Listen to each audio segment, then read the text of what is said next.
Hi வீவோஸ், இன்னைக்கான எபிசோடில் என்ன நடக்கலாம்னு சொல்லிட்டு பார்க்கலாம். வீடியோக்குள்ளே போகிறதுக்கு முன்னாடி நம்ம சேனலை லைக் அண்ட் சப்ஸ்கிரைப் பண்ணிவிட்டு கொஞ்சம் சப்போர்ட் பண்ணுங்கள்.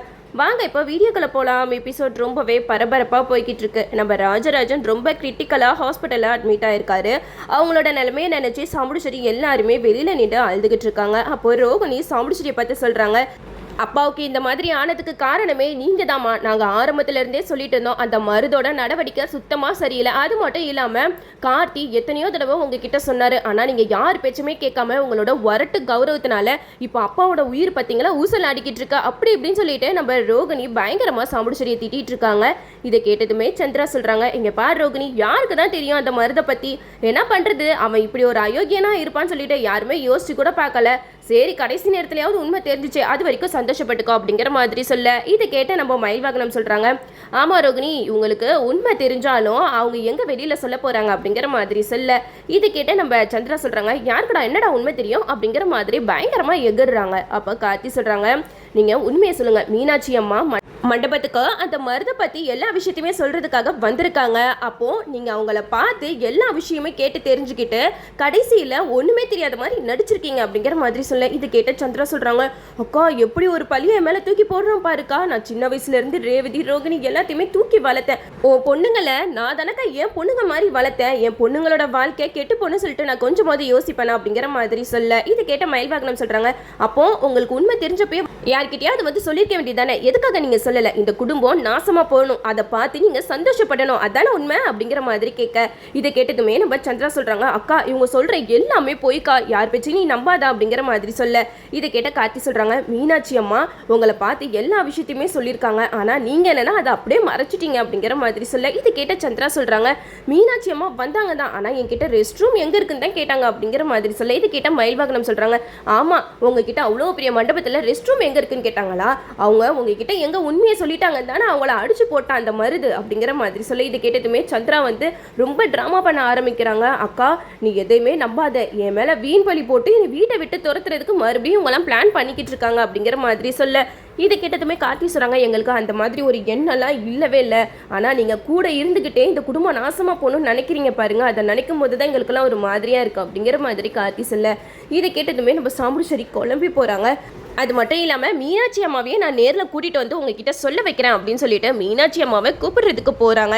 அங்கே போயிட்டு மீனாட்சி அம்மா கிட்ட கேட்குறாங்க, நீங்கள் அந்த மருதை பற்றின உண்மையை ரேவதியோட சித்திக்கிட்ட சொன்னீங்களா அப்படிங்கிற மாதிரி கேட்க, அதுக்கு மீனாட்சி அம்மா சொல்கிறாங்க, ஆமாம் தம்பி, நான் அவங்கக்கிட்ட சொன்னதுக்கு அப்புறம் தான் மருது வந்து நீ அடிச்சு போட்டுட்டான், இதை வந்து நான் எப்படியாவது சாமுடிச்சேரி மேடம் கிட்ட சொல்லி தான் ஆவேன் அப்படின்னு சொல்லிட்டு நம்ம மீனாட்சி அம்மா சொல்ல, உடனே கார்த்தி மீனாட்சியை ஹாஸ்பிட்டலுக்கு கூட்டிகிட்டு வராங்க. மீனாட்சியை பார்த்ததுமே நம்ம சந்திராவுக்கு தூக்கி வாரி போட்டுருது, என்னடா இவன் சொன்ன மாதிரி கூட்டிகிட்டு வந்துட்டானே அப்படின்னு சொல்லிட்டு மீனாட்சியை பார்த்துட்டு சந்திரா வந்து அப்படியே நடுங்கி போகிறாங்க. அப்போது மீனாட்சி வந்து சாமுடிச்சேரி கிட்ட சொல்கிறாங்க, மேடம் நான் மண்டபத்துக்கு வந்து எல்லா உண்மையுமே இவங்க கிட்ட சொன்னேன், அதுக்கப்புறம் தான் என்னை அந்த மருது அடிச்சு போட்டுட்டான் அப்படிங்கிற மாதிரி சொல்ல, இதை கேட்டதுமே சந்திரா வந்து சொல்கிறாங்க, அக்கா இவங்களாம் என்கிட்ட எந்த ஒரு உண்மையும் சொல்லலைக்கா, என்னை நம்புக்கா அப்படின்னு சொல்லிட்டு மறுபடியும் நாடகம் ஆடுறாங்க. அப்போது சாமுடிச்சேரி வந்து சந்திரா கிட்ட சொல்கிறாங்க, எனக்கு என்ன நடந்துச்சு ஏது நடந்துச்சுலாம் எனக்கு தெரியாது, இப்போ மாமா உயிர் பொழைச்சு வரணும், அதை தவிர இப்போ என் மைண்டில் எதுவுமே இல்லை, தயவு செஞ்சு என்னை யாரும் போட்டு குழப்பாதீங்க அப்படிங்கிற மாதிரி டென்ஷன் ஆகிடுறாங்க. அப்போ தான் நம்ம ரேவதி சொல்கிறாங்க, விடுங்க கார்த்திக் மாமா, நம்ம பார்த்துக்கலாம், கண்டிப்பாக ஒருத்தவங்களோட சுயரூபம் நம்மளுக்கு ஒரு நாள் இல்லை ஒரு நாள் தெரிய வரும் அப்படின்னு சொல்லிட்டு ஜாடமாடையா சந்திராவை பார்த்து தான் பேசிக்கிட்டு இருக்காங்க. இந்த சைடை நம்ம சந்திராவுக்கு வந்து கோவம் அதிகமாகுது, எல்லாரும் சுற்றி வளைச்சு என்னையே டார்கெட் பண்ணுறீங்களா, உங்கள் யாரையுமே நான் சும்மா விட மாட்டேன் அப்படின்னு சொல்லிட்டு சிவனாண்டி கிட்ட நடந்த விஷயம் எல்லாத்தையுமே சொல்கிறாங்க. அப்போ சிவனாண்டி சொல்கிறாங்க, சந்திரா ஒருவேளை அந்த ராஜராஜன் உயிர் பொழைச்சு வந்துட்டா என்ன பண்ணுவேன், அந்த கோயில் கும்பாபிஷேகமும் நடக்கும், இந்த குடும்பமும் ஒன்று சேர்ந்துடும் அப்படிங்கிற மாதிரி சொல்ல, இதை கேட்டால் நம்ம சந்திரா சொல்கிறாங்க, அதுதான் நடக்கவே கூடாது, அந்த ராஜராஜன் உயிர் பொழைக்கவே கூடாது, அவன் பொழைச்சா தானே இந்த கோயில் கும்பாபிஷேகம் நடக்கும், அவனோட கதையை முடிச்சுட்டா அவன் எங்கிட்ட வந்து கோயில் கும்பாபிஷேகத்தை பண்ண போகிறான், அதுக்கப்புறம் இந்த குடும்பமும் பிரிஞ்சிடும், அந்த கார்த்தியும் இந்த குடும்பத்தை ஒன்று சேர்க்க முடியலன்னு சொல்லிட்டு ஊரை விட்டே போயிடுவான் அப்படிங்கிற மாதிரி சந்திரா சொல்ல, இதை கேட்டதுமே சிவனாண்டி வந்து ஊருக்குள்ளே போயிட்டு தலைவருங்க கிட்டலாம் சொல்கிறாங்க, இந்த மாதிரி கோயில் கும்பாபிஷேகம் நடக்கவே நடக்காது, இதனால கண்டிப்பாக ஊர் மக்களுக்கு அபசகம் ஏதாவது நடக்க தான் போகுது அப்படிங்கிற மாதிரி சொல்ல, இதை கேட்ட அந்த ஊர் தலைவர்கள் கேட்குறாங்க, அப்படி என்னப்பா நடக்குது அப்படிங்கிற மாதிரி கேட்கும்போது, இது மாதிரி ராஜராஜன் ரொம்ப கிரிட்டிக்கலாக ஹாஸ்பிட்டலில் இருக்காரு, அவர் பொழைப்பாரா பொழைக்க மாட்டாருன்னே தெரியல அப்படிங்கிற மாதிரி பேசிக்கிட்டு இருக்கும்போது இந்த விஷயத்த கார்த்தியை வச்சு பேசலாம் அப்படின்னு சொல்லிட்டு கார்த்தியை கூப்பிடுறாங்க. அப்போ கார்த்திகிட்ட அந்த ஊர் தலைவங்க கேட்குறாங்க, என்னப்பா கோயில் கும்பாபிஷேகம் நடக்குமா நடக்காதா அப்படிங்கிற மாதிரி கேட்க, அதுக்கு கார்த்தி சொல்கிறாங்க, இங்கே பாருங்க மாமா ஹாஸ்பிட்டலில் கிரிட்டிக்கலாக இருக்கிறது உண்மைதான், அதுக்கு அவர் உயிர் பொழைக்க மாட்டார்லாம் இல்லை, கண்டிப்பாக அவர் உயிர் பொழைச்சி வருவார், இந்த கோயில் கும்பாபிஷேகமும் நடக்கும் அப்படின்னு சொல்லிட்டு நம்ம கார்த்தி சூப்பராக பேசிட்டு போயிடுறாங்க. இந்த சைடை நம்ம கார்த்தி மயில்வாகனம் கிட்ட சொல்கிறாங்க, மாமா ஹாஸ்பிட்டலில் இருக்கிற வரைக்கும் அவங்கள ரொம்ப பத்திரமா பார்த்துக்கணும், அது மட்டும் இல்லாமல் இந்த சந்திரா சிவனாடி இவங்களாலலாம் மாமாவோட உயிருக்கு ஆபத்து இருக்குது அப்படிங்கிற மாதிரி சொல்ல, இது கேட்ட மயில்வாகனம் சொல்கிறாங்க, ஆமாம் சகல நீ சொல்கிறது கரெக்டு தான், அந்த சின்னத்தை இருக்கு பாரு அது கொலை பண்ணுறது கூட தயங்காது, கண்டிப்பாக ஏதாவது ஒரு வேலை பார்க்குங்க, அதனால நம்ம இங்கே ஹாஸ்பிட்டல்லே இருப்போம் அப்படிங்கிற மாதிரி நம்ம கார்த்தி சொல்லிக்கிட்டு இருக்காங்க.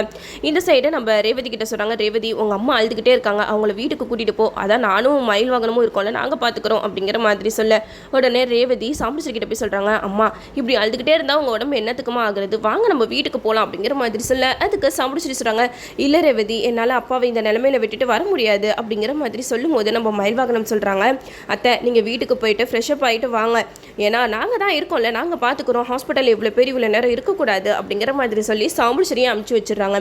இதை நோட் பண்ணிக்கிட்டே இருக்க சந்திரா வந்து சிவனாடிக்கு ஃபோன் பண்ணி சொல்கிறாங்க, இங்கே பாருங்கள் இதுதான் சரியான நேரம், அக்கா ரேவதி ரோகிணி எல்லாருமே வீட்டுக்கு போயிட்டாங்க, அந்த கார்த்தி மயில் வாகனம் மட்டும்தான் இருக்காங்க, கண்டிப்பாக அவங்க ஏதாச்சும் ஒரு வேலையாக வெளியில் போவாங்கல்ல, அந்த நேரம் பார்த்து மாமாவுக்கு போய்கிட்டு இருக்க அந்த ஆக்சிஜன் மாஸ்க்கை நம்ம கட் பண்ணி வச்சணும் அப்படிங்கிற மாதிரி பேசிக்கிட்டு இருக்காங்க. அப்போ நம்ம சிவனாடி வந்து சந்திரா கிட்ட சொல்கிறாங்க, சந்திரா நீ தான் இந்த இடத்துல இருக்க, நீ எப்படியாவது இந்த வேலையை பார்த்துரு அப்படிங்கிற மாதிரி சொல்லும்போது நம்ம சந்திரா ரொம்பவே பயப்படுறாங்க. என்ன நான் உங்களை பண்ண சொன்னால் நீங்கள் என்னன்னா என்னைய பண்ண சொல்கிறீங்க, என்னாலலாம் முடியவே முடியாது, எனக்கு ரொம்பவே பயமாக இருக்குது, அந்த கார்த்தி பையன் திடீர்னு வந்துட்டானா அவன்கிட்ட சண்டை போட்டு என்னால் எப்படி தப்பிக்க முடியும் அப்படிங்கிற மாதிரி சொல்ல, அப்போ தான் சிவனாடி சொல்கிறாங்க, இல்லை நானே அப்போ வார்ட்பாய் மாதிரி வேஷம் போட்டு வரேன் அப்படின்னு சொல்லிட்டு சிவனாடி வந்து அங்கே வேலை பார்க்குறவங்க மாதிரி வேஷம் போட்டு வராங்க. மாஸ்க் போட்டிருக்கனால அது சிவனாடி அப்படின்னு சொல்லிட்டு யாருக்குமே தெரியல. அப்போ மயில் வாகனம் கார்த்தி வெளியில் உட்காந்துட்டு இருக்கும்போது சிவனாண்டி அப்படியே உள்ளே போகிறாங்க. அதை பார்த்து நம்ம மயில் வாகனம் வந்து என்னப்பா கார்த்தி யாரும் உள்ளே போகிறாங்க அப்படிங்கிற மாதிரி சொல்ல, உடனே கார்த்தி உள்ளே போயிட்டு எதுக்காக இங்கே வந்தீங்க அப்படிங்கிற மாதிரி கேட்கும்போது அப்போ சிவனாண்டி சொல்கிறாங்க, நான் இந்த ரூமை க்ளீன் பண்ணுறதுக்காக வந்தேன்ப்பா, பாரு எவ்வளோ குப்பையாக இருக்குன்னு, மருந்தெல்லாம் எடுத்துகிட்டு போவேனாமா அப்படின்னு சொல்லிட்டு அங்கே இருக்கிற வேஸ்டேஜ் எல்லாம் அப்படியே எடுக்கிற மாதிரி சீனை போட்டுட்டு இருக்காங்க. இருந்தாலும் மயில் வாகனத்துக்கு ஒரு டவுட்டாக இருக்குது. கார்த்திகிட்ட சொல்கிறாங்க, எப்பா இருந்தாலும் இந்த ரூம்குள்ளே வரவங்க மேலே நம்ம ஒரு கண்ணு வச்சுக்கணும் அப்படின்னு சொல்லிட்டு நம்ம கார்த்தி மயில் வாகனம் அப்படியே நின்றுட்டே இருக்காங்க. அப்போ சிவனாண்டி சொல்கிறாங்க, இங்கே பாருங்க நீங்கள் இப்படியே மாதம் நின்றுட்டு இருந்தீங்கன்னா என்னால் எப்படி ரூமை க்ளீன் பண்ண முடியும் அப்படின்னு சொல்ல, இதை கேட்டதுமே நம்ம கார்த்தி வந்து சரி நம்ம கொஞ்சம் நேரம் வெளியில் போய் நிற்போம் அப்படின்னு சொல்லிட்டு வெளியில் போய் நிற்கிறாங்க. அப்போது நம்ம கார்த்தி வந்து ஓரமாக எட்டி பார்க்குறாங்க. அப்போது நம்ம சிவனாண்டி வந்து அங்கே இருக்கிற ஆக்சிஜன் மாஸ்க்கை அப்படியே கட் பண்ணி விடுறதுக்காக போகிறாங்க. உடனே நம்ம கார்த்தி கதவை திறந்துட்டு உள்ளே வந்து சிவனாண்டி அடி அடி நடிக்கிறாங்க. என்ன தைரியம் இருந்தால் இந்த மாதிரி வேலையை பண்ணுவோம், சும்மா விடக்கூடாது அப்படின்னு சொல்லிட்டு சிவனாண்டியை பிடிச்சி வச்சுக்கிறாங்க. ஆனால் சிவனாண்டி இப்படியே இருந்தால் நம்ம மாட்டிப்போம் அப்படின்னு சொல்லிட்டு கார்த்தியையும் மயில் வாகனத்தையும் தள்ளி விட்டுட்டு அங்கேருந்து எஸ்கேப் ஆகிடுறாங்க. எஸ்கேப் ஆகிட்டு சந்திரா கிட்ட ஃபோன் பண்ணி சொல்கிறாங்க, சந்திரா அவங்க ரெண்டு பேருமே என்னமோ காவல் தெய்வம் மாதிரி அந்த ராஜராஜன் முன்னாடி நின்று அப்படியே காவல் காத்துக்கிட்டு இருக்காங்க, ஒன்றுமே என்னால் செய்ய முடியல, அவங்க கிட்ட இருந்து நான் தப்பிச்சு வந்ததே பெரிய விஷயம் அப்படிங்கிற மாதிரி சொல்ல, இதை கேட்டதுமே சந்திரா பயங்கரமாக டென்ஷன் ஆகுறாங்க. போய் உங்களை போய் இந்த மாதிரி பண்ண சொன்ன பாருங்க, என்னை செருப்பாலே அடிச்சுக்கணும், அவன் கதையை முடிச்சாதான் நம்மளால நினைச்சதை சாதிக்க முடியும், அப்படி இல்லைனா அந்த கார்த்தி நினைச்ச மாதிரி இந்த குடும்பமும் ஒன்று சேர்ந்துடும், இந்த கோயில் கும்பாபிஷேகமும் நடந்து தொலைஞ்சிரும் அப்படிங்கிற மாதிரி சொல்ல, இதை கேட்டதுமே சிவனாண்டி சொல்கிறாங்க, கவலைப்படாத சந்திரா, இவன் இந்த ஹாஸ்பிட்டலில் இருக்கிற வரைக்கும் அவன் உயிருக்கு கேடுதான், நீ எதுக்கும் பயப்படாது அப்படிங்கிற மாதிரி சொல்ல, உடனே சந்திரா சொல்கிறாங்க, இல்லை நானே களத்தில் இறங்கினா தான் வேலைக்காகும் அப்படின்னு சொல்லிட்டு நம்ம சந்திரா வந்து கார்த்தி மயில் வாகனம் ரெண்டு பேருமே அப்படியே அசந்த நேரத்தில் அப்படியே உள்ளக்க வராங்க. உள்ளே வந்து ராஜராஜனோட மாஸ்கை கலட்டலான்னு போகிறாங்க. கரெக்டாக நம்ம கார்த்தி வந்து உள்ளே வந்துடுறாங்க. நம்ம சந்திரா பசாமா மாட்டிக்கிட்டாங்கன்னே சொல்லலாம். இதுக்கப்புறம் கதைக்களத்தை எப்படி கொண்டு போகிறாங்க சொல்லிட்டு நம்மளும் வெயிட் பண்ணி பார்ப்போம். ஓகே வீவர்ஸ், என்னோட ரிவ்யூ உங்களுக்கு பிடிச்சிருந்தா லைக் பண்ணுங்க, மறக்காம நம்ம சேனலை சப்ஸ்கிரைப் பண்ணிடுங்க.